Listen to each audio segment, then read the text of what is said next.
नमस्कार, सुप्रभात. मी वर्षा नलावडे. बुलेटिन मध्ये आपल्या सर्वांचं स्वागत. सुरुवातीचीच बातमी अतिशय महत्त्वाची आहे. निवडणूक आयोगाच्या निकालानुसार मुंबईमध्ये महायुतीला बहुमत मिळालंय. भाजपची ऐतिहासिक कामगिरी आहे. सर्वात जास्त म्हणजेच 89 जागा भाजपच्या पारड्यात आहेत. तर मुंबईमध्ये शिंदेंच्या सेनेला 29 जागांवरती विजय मिळालाय. 25 वर्षांनंतर ठाकरेंच्या हातून मुंबई महापालिका निसटलेली आहे. मुंबईमध्ये महायुतीला बहुमत मिळाले आणि भाजप खरं तर सर्वात मोठा पक्ष ठरलेला आहे. भाजपची ऐतिहासिक अशी ही कामगिरी. मुंबईच्या महापौराच्या चर्चेला पूर्ण विराम आहे, कारण महायुतीचं बहुमत आलं आहे. महायुतीने पहिल्यांदाच स्पष्ट केलेलं आहे, महापौर महायुतीचा, महापौर मराठी, महापौर हिंदू. महाराष्ट्रामध्ये ब्रँड जर म्हणाल तर एकच होता, तो म्हणजे हिंदू हृदय सम्राट शिवसेना प्रमुख बाळासाहेब ठाकरे. इतर कोणीही आपल्याला ब्रँड समजणं हे अतिशय अयोग्य आहे. तशा पद्धतीने कोणीही समजू नये असं माझं मत आहे. मी असं म्हणेन की आमच्या विकासाच्या अजेंड्याला मुंबईकरांनी साथ दिलेली आहे. कोणत्या महापालिकांमध्ये कुणाची सत्ता आली आहे पाहूया. मुंबईमध्ये भाजप आणि शिवसेना यांची सत्ता आली आहे, तर ठाण्यामध्ये सुद्धा भाजप आणि शिवसेनेचं वर्चस्व कायम आहे. कल्याण डोंबिवलीमध्ये भाजप आणि शिवसेना यांची सत्ता आली आहे, तर भिवंडीमध्ये काँग्रेसला मोठं यश मिळालंय. भिवंडीमध्ये काँग्रेस सत्ता स्थापन करणार आहे. तर नवी मुंबईमध्ये सुद्धा भाजपची सत्ता आली आहे. उल्हासनगरमध्ये मात्र भाजपला 37 आणि शिंदेच्या शिवसेनेला सुद्धा 37 जागा मिळाल्या. त्यामुळे काँग्रेस आणि वंचित हे किंग मेकर ठरणार आहे.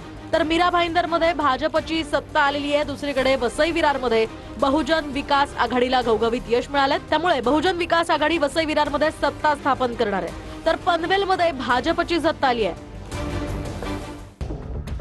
पुण्यामध्ये सुद्धा एक हाती भाजपला मोठं यश मिळालंय.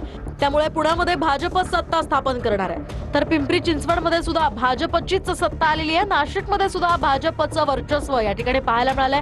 त्यामुळे नाशिकमध्ये सुद्धा भाजपची सत्ता आली आहे. तर मालेगावमध्ये मात्र इस्लाम पार्टीला मोठं यश मिळालंय. त्यामुळे मालेगावात इस्लाम पार्टी सत्ता स्थापन करणार आहे. तर नागपुरात भाजपला एक हाती सत्ता मिळाली आहे. छत्रपती संभाजीनगरमध्ये सुद्धा भाजपला घवघवीत यश मिळालंय.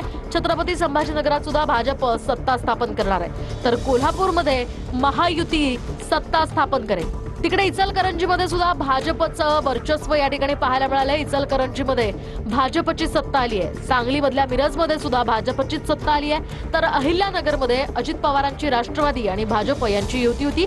त्या ठिकाणी अजित पवारांची राष्ट्रवादी आणि भाजप यांची सत्ता आली आहे. तर अमरावतीमध्ये भाजपला 26 जागा मिळाल्यात. तर रवी राणांच्या युवा स्वाभिमान पक्षाला सुद्धा त्या ठिकाणी काही जागा मिळाल्यात. त्यामुळे भाजपला सत्ता स्थापन करण्यासाठी युवा स्वाभिमान पक्षाची मदत घ्यावी लागू शकते. त्यामुळे युवा स्वाभिमान पक्ष अमरावतीमध्ये किंग मेकर ठरू शकतोय.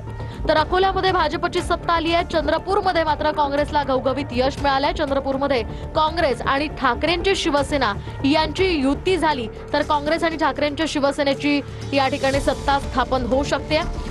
तर लातूरमध्ये काँग्रेस आणि वंचित बहुजन आघाडीला मोठं यश मिळालंय. त्यामुळे लातूरात काँग्रेस आणि वंचित बहुजन आघाडीची सत्ता आली आहे. तर जालनामध्ये भाजपला यश मिळालंय. जालन्यात भाजपची सत्ता आली आहे. परभणीमध्ये ठाकरेंची शिवसेना आणि काँग्रेसची सत्ता या ठिकाणी आलेली आहे. तर जळगावमध्ये सुद्धा एक हाती भाजपला आपलं वर्चस्व कायम राखण्यात यश मिळालंय. त्यामुळे जळगावात भाजप सत्ता स्थापन करणार आहे. तर नांदेडमध्ये सुद्धा एक हाती भाजपचा विजय झाला. त्यामुळे नांदेडमध्ये भाजपची सत्ता आली आहे.